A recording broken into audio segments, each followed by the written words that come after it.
Welcome to Wanderlust and Wishes, the podcast where we explore the world one destination at a time. I'm Julie. And I'm Crystal.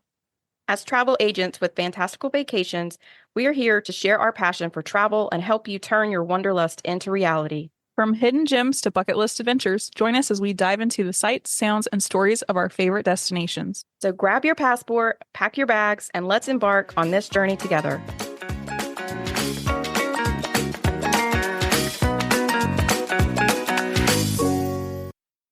Hi, everybody. Welcome to episode 84 of Wanderlust and Wishes. Also, Happy New Year to everybody. This episode will drop on New Year's Eve. So we hope you have had time to spend with family over the holiday and you can snuggle up and listen to our episode on a New Year's Eve. And this week, we are going to cover just a recap of 2025, basically our travel and just kind of some of the trends and really looking more into the trends for 2026. We'll talk about our travel plans, but also just in general, like what the trends are like for 2026 and some of the things that are really interesting to us. So yeah, let's get started. Travel demand stayed strong in 2025. Even though we saw prices rise a little bit, travelers didn't stop traveling. They became more intentional, a little bit more flexible, and even more selective. That mindset is shaping how people are planning for 2026. So it'll be interesting to see where that takes us. For 2025, we talked about most of the things that we did in 2025, I think. A lot of the things that we did with our travel. I didn't do a ton of travel in 2025. We did a visit to family in May, which is in the Indianapolis, Indiana area. We did take a trip over to Cincinnati to meet with Crystal's family, and we went to the aquarium, which was super fun. The girls and I did Vero Beach for the first time, and that was really fun. I really want to try to potentially go back there this year. I'm trying to figure out a way to get to the beach in some way, shape, or form. And then the other thing, the biggest thing I think that we did a cruise this year. And I would say for me, I loved it and I'm ready to go on another cruise. But my biggest takeaway with that is that cruising's not for everybody. And it's really important when you're planning your travel to incorporate all the personalities into the planning to make sure that the trip works for everyone and everybody's able to enjoy it. So that's something that I definitely do for other families whenever I'm planning for them, and maybe didn't do that so much for my own family because I was so excited to be able to go. And that is also another thing that we'll talk through. Like Crystal said, there's a lot more intentional travel in general. So really taking into account everybody into the planning process. I didn't feel like I did very much this year, but then when I took it to pen and paper, I was like, I was a little busy. Oh, I forgot about our agency trip. Whoopsies. That was in February. Yeah, so that's first on my list. February was our agency meeting at Universal. March, I attended the Earmark conference for our agency at Walt Disney World for a few days. And then, this was a crazy time in my life. I literally flew home, slept in my bed, and turned around the next day and flew back to Orlando. We visited the Space Coast of Florida and spent spring break with some friends and visited NASA, not NASA. April took John and I to Punta Cana for a little couples getaway. August, we went to Utah for a wedding. September was back to Universal for HHN VIP tour, RIP tour. And November was Isle Palms for Thanksgiving. This year was full of very short turnarounds. I feel like I mastered carrying on, packing, and lots of these trips were just a few days, like 2 nights. Lots of time in airplanes and airports for not a lot of bang for my buck, but it is what it is. Yeah, but a lot of those there were several of those that gave you some experience into things that you haven't ever done before, and you were able to bring back tips and things for your clients, which is really amazing and beneficial to everybody. So as we're moving into 2026, really this is kind of spilling over. There's a lot of trending into, as Crystal was saying, more intentional travel, not just going somewhere to check it off of a bucket list. It's more about slowing down a little bit and not having trips that are like go, go, go. And you'll see that in a lot of the things that we talk about in 2026, some of the trending vacation types or just overall travel trends. So one of the things is they're called glowcations or wellness driven travel. So this is really not just about spa travel. So it's not just going somewhere and getting spa treatments. It's really about wellness, overall wellness, and taking time away from the chaos of life. A lot of us know the term FOMO, which is fear of missing out. Now there's this term that's flip-flopped, or the kind of the opposite of that. That's called JOMO, which is the joy of missing out, which is basically the same trend where you just want to not be part of the constant chaos. You want to get away from it and disconnect. I feel like all travel in some shape or form should be some sort of self-care. You're going to disconnect, or whether you're going to make memories with your family or just to experience something, there should be some aspect of self-care put in there. Yeah. Whether that's reading a book on a beach, whether that's adrenaline rush on a roller coaster, whatever that looks like for you, I feel like that needs to definitely be a part of your thoughts in your 2026 travel planning. Yeah. Yeah. And like, as an example, just to kind of add on to that really quickly, I love to find a spot to just relax, planning in a rest day, during a Disney trip, or like you said, reading a book on the beach and just taking some time to chill. But my husband, although he loves to read, he does love to sit and read. He also likes to be doing something. And that was one of the reasons that, although I think there were a lot of things to do on the cruise, I think he felt like he wasn't able to just go and do. He wants to be doing something. He likes to be experiencing something during his trips. And so that is kind of his way of restorative type vacation, is going and doing something, learning something new. He loves going to the national parks, things like that, where he's able to experience those things. So this trend, I freaking love it. And to be honest with you, I would love to do this.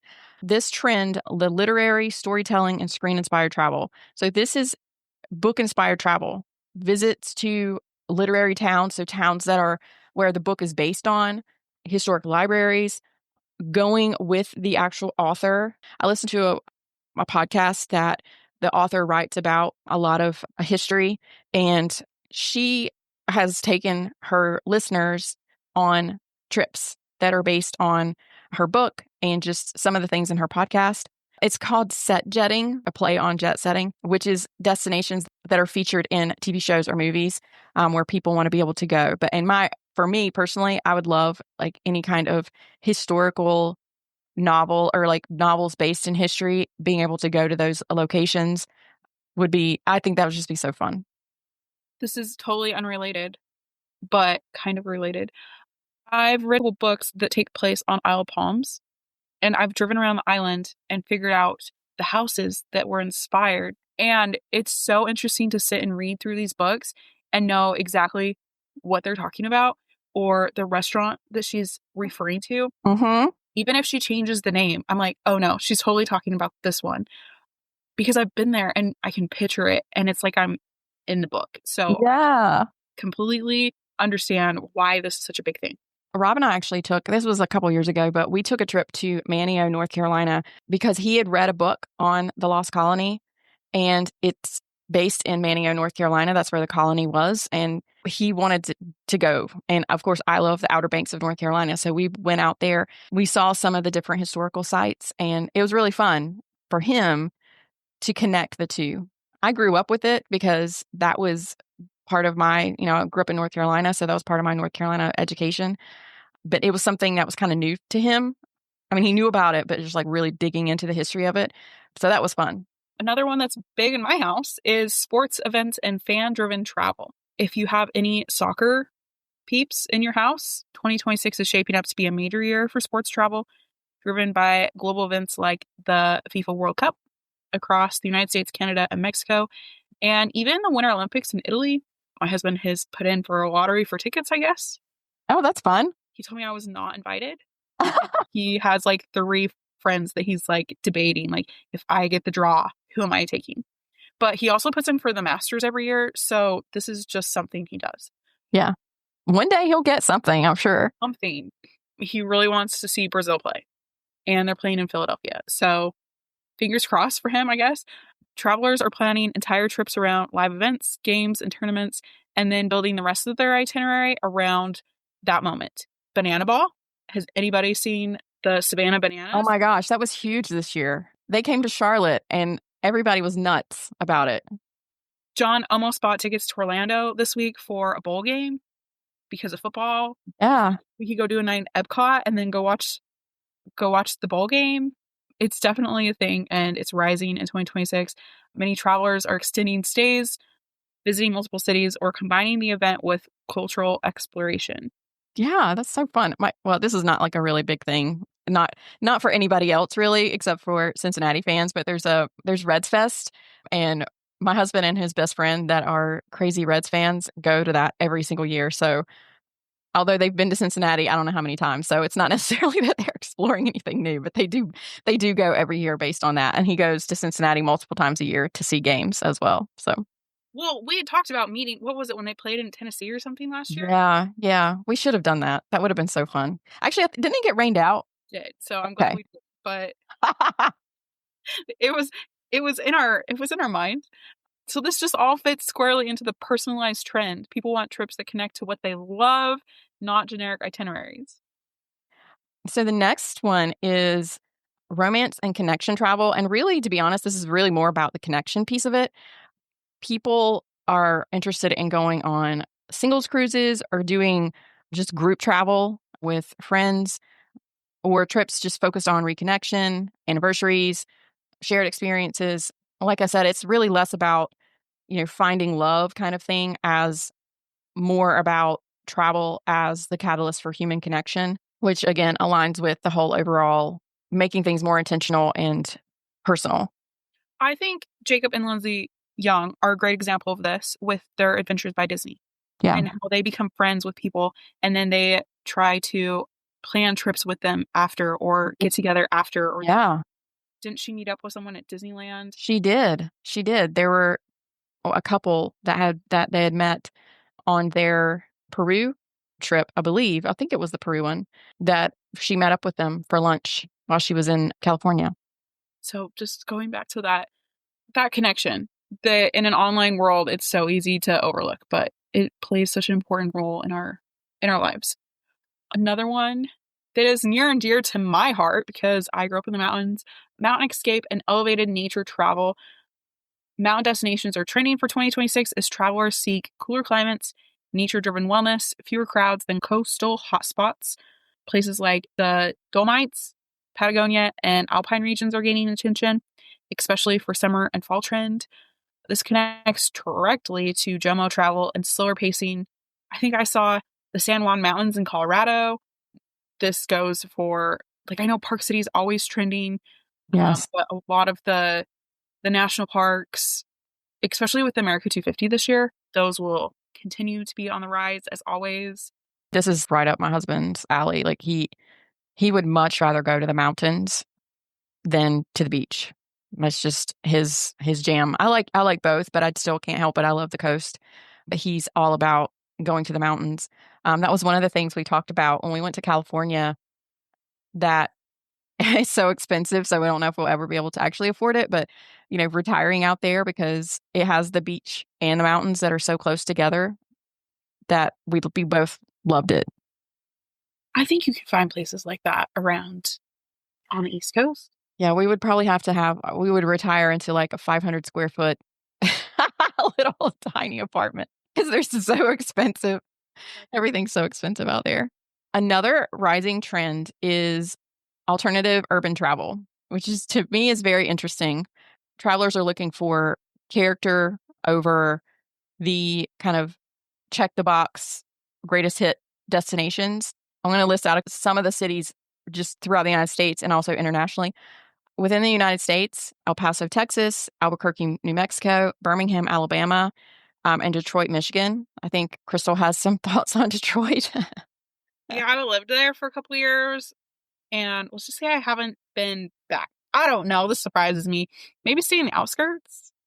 I don't know. I Yeah. was just very surprised to see Detroit on there. I know they're rebuilding and all that, and we have friends and agents who live there, but I also know just as many people who are moving away as fast as they can. So Yeah. These cities, I think it's more about some of the little like trendy, like artsy cultural areas and not necessarily in like the center city part of the towns. Also, internationally, Medellin, Colombia, Toulouse, France, and then Liverpool, England.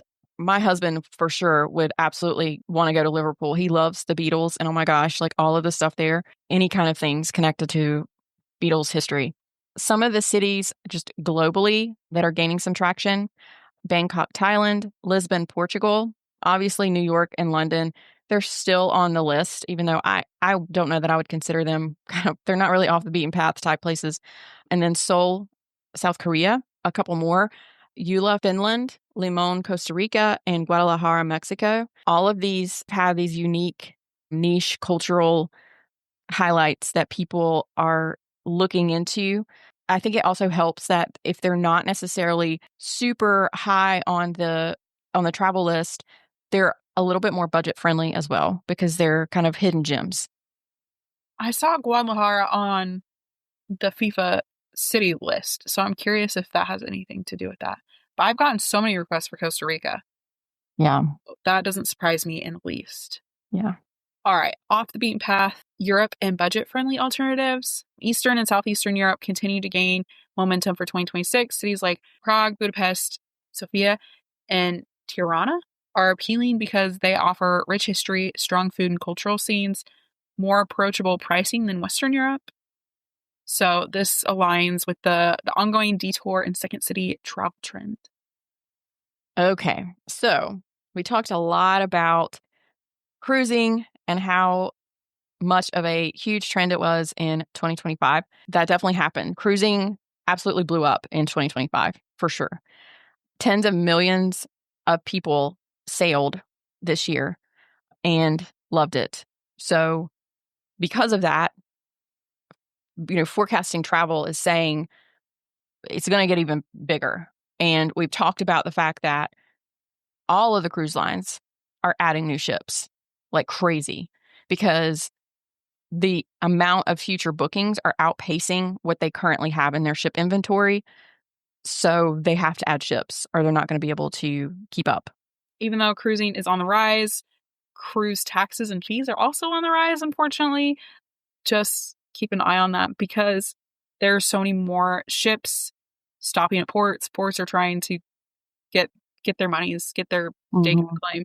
So like things like Hawaii are putting more of taxes. I know there's people like in Maine and Alaska that are always fighting for it. So just know that that is worth planning when you're booking your 2026 cruise. Depending on what it is, it could be 25 to 30% of the total cost. Crazy.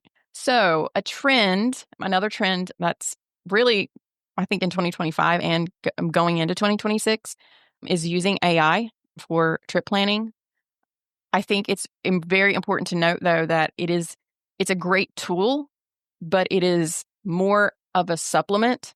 You really cannot replace human expertise. And I think anyone that's used AI and used it for something that they may be a little bit more knowledgeable about knows that you can pull information using AI. It's not always correct. And you really have to fact check. And unless you have someone that does know and has experienced some of the travel or has a lot of either experienced it themselves or has experience with booking it and has the knowledge, you really could potentially end up with a trip that's not so great. So using it as a tool is great to help with personalizing your itinerary, getting your flights and hotel, optimization. That can help. That can definitely help with like pricing and stuff. But like I said, if you could get a great price on a flight and a great price on a hotel and then end up in a really terrible location or booking a really terrible flight itinerary and not realizing it because you've never done it before. We see this a lot with Disney, especially with how quickly Disney is changing and evolving. You put something into AI and it's going to pull up fast passes or things that are outdated 2 or 3 years ago, even Yeah. 6 months ago. Yeah. Um, I will run things just just out of curiosity. And I laugh because like, nope, nope, sorry, not quite. I mean, and sometimes, I'll get, an email from a client that's asking about something. And I'm like, yeah, that's not been around for like 3 years. Somebody was asking me about that they wanted to book the luau at the Polynesian. And I was like, that is now the tower. That's not available. I would love if they brought it back, but the spot where they did it is no longer there. We've talked a little bit about this, but probably one of the strongest consistent trends heading into 2026 is travelers are choosing longer stays, fewer destinations, deeper connection with the places that they're going. And I think everything we've talked about just kind of, you can see that in everything. Mm-hmm. Exactly. Something fun that has popped up, and it's called naked flying, which obviously you're not really flying naked, but trying to fly with the least amount of luggage possible.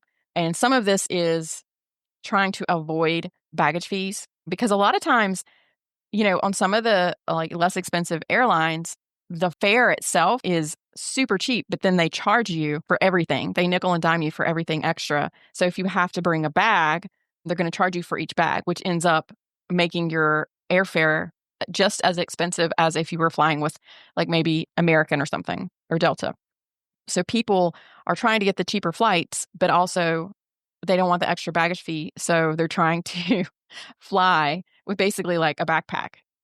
I don't think that I could ever do this. I just don't know if I could do it.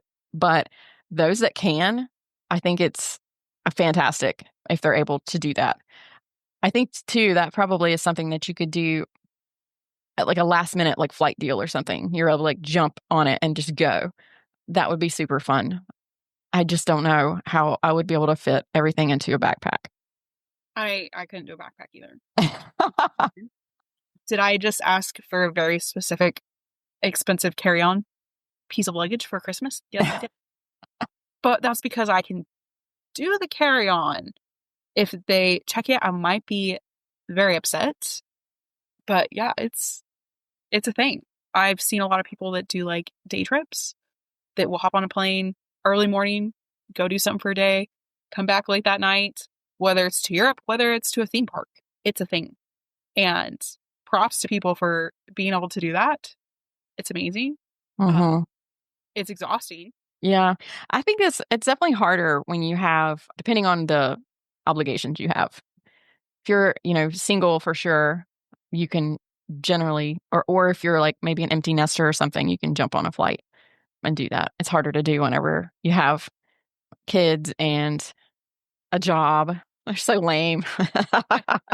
Are we working to live or living to work?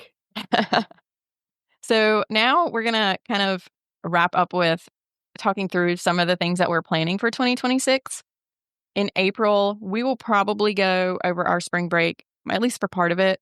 We'll probably go to visit our family in the Midwest, thinking about some excursions to Chicago because it's just it's like a couple hours away. My husband always tries to figure out a way to get to Cincinnati, but I think going to Chicago would be a little bit more fun. And then obviously there are fun things to do around Indianapolis that we try to do something different each time we visit. In June, we are planning a Disney World trip with my parents. My parents take the grandkids on a trip for their 13th birthday. So Ella, my daughter Ella, wanted to go to Disney World. She wants to take one of her best friends, Sophia. So I was working on planning that and then decided I would just work in a trip where Rob and Lena and I could also go. And we are looking at well, I already have it booked, so we're going to do it. We're going to do a split stay. And this is the first time we've done this. So some of it is for budgetary reasons. And then some of it is also just to experience something different. We're staying for the first part of the trip at the Riviera, and then we're going to hop over to Animal Kingdom Lodge for 2 nights and have the room with the Savannah view. I think this is something that Ella has always wanted to do. So we're going to see how this goes. I'm excited about it. The way I have the reservation set up is like our rest day would basically be the day that we would be switching. So we'll probably spend the day at either the pool and then maybe do some like Disney Springs time And then by the time we do all of that, we can just like hop back over to the second resort. That's exciting. Yeah, I know. I'm excited. And then in late June, we have our agency trip. We're both going to be experiencing Evermore for the first time, which is going to be super fun. I think they have 3 like large Yeah. houses rented out, and then we're all staying in these 3 large houses. It's going to be really interesting to see how this goes. And we obviously have like a bunch of experiences. We have Evermore, which is phenomenal. It's this absolutely gorgeous resort. We have a tour of the Star of the Seas for Royal Caribbean. I also think that they're working on some tours of like SeaWorld and maybe a couple of other things.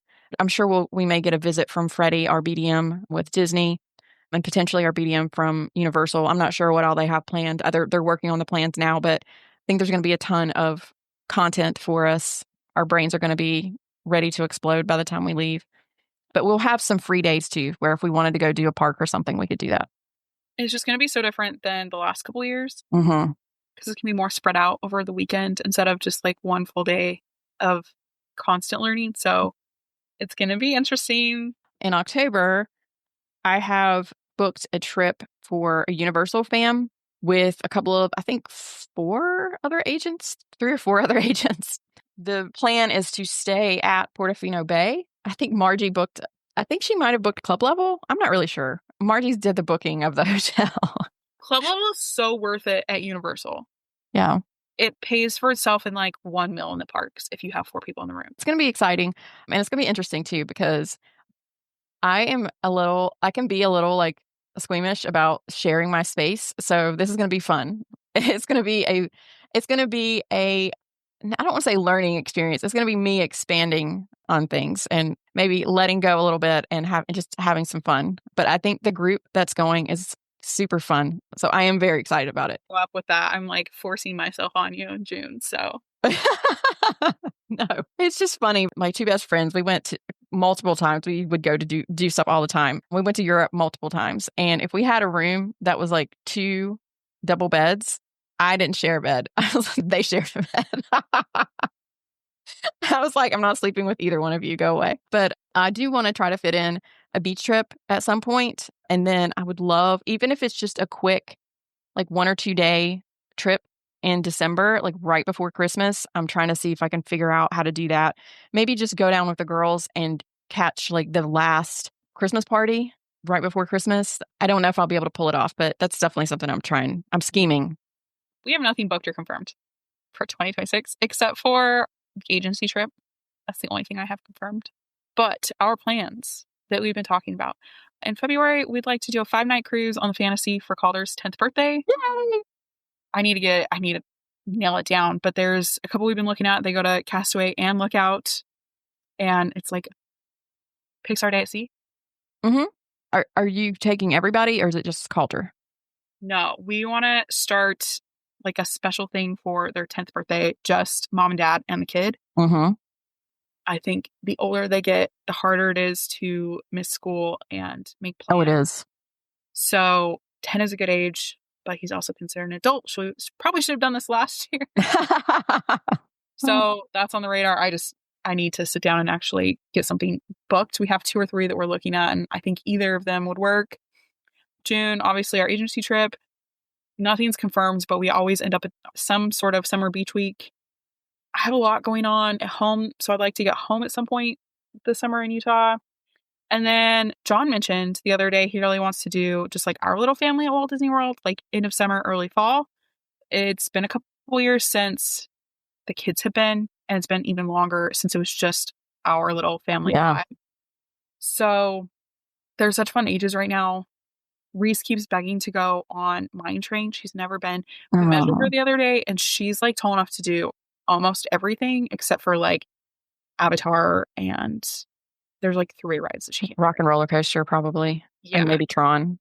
Yes. So he was very serious about that and was looking at price. So I'm putting him to that. And then the last couple of years, we've also talked, we want to do a Walt Disney World Christmas trip with my father-in-law. I'm guessing it'll be early December. He's very serious about this. I just need to put a deposit down. Oh, it's the best. It's just the best time. It really is. That's why I'm like, I got to go back. Yeah. So I think if we go back to last year's episode, I didn't have any solid plans yet. And then my year turned into quite a bit of travel in a hurry. So I'm going to confidently say that this isn't everything. We have so many plans, not enough time or money. John's trying to squeeze in multiple golf trips. He's going back to Charleston in a couple weeks for work. It's just hard to fit it all in between regular life and work. And so I wish we could play and hit the lotto and just quit our jobs and travel full time. Well, that would be amazing. Yeah, that'd totally be amazing. It's kind of to wrap everything up. We'd love to hear about your favorite trip of 2025. And then if you have any travel goals for 2026, we'd love to hear about it. Send us a DM on Instagram or email us at wanderlustandwishespodcast@gmail.com. And then what trends are you most excited about? Or which ones would you love to try? And as always, we would love to help you plan your 2026 travel because we are free to you travel agents. I think people kind of forget that sometimes. We love to help people. Yes, we do. We do. We love to help you. Yeah, we can help with your like off the beaten path Europe trip. I helped a couple plan their honeymoon to Italy this year. And it was so fun to help them plan. They didn't want to do the touristy stuff at all. They wanted to do the off the beaten path, didn't want to do all the things to check off, like, the destination checklist kind of thing. They did not want to do that at all. So it was really fun to plan and help them with that. We hope you all have a wonderful New Year's Eve and have had time to spend with family and friends over the holiday. We will talk to you all next week. Bye.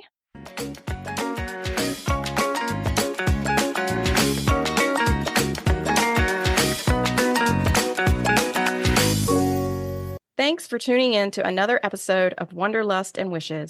If you enjoyed today's episode, don't forget to subscribe and leave us a review on your favorite podcast platform. And remember, the world is full of wonders waiting to be explored. Until next time, happy travels. Bye for now.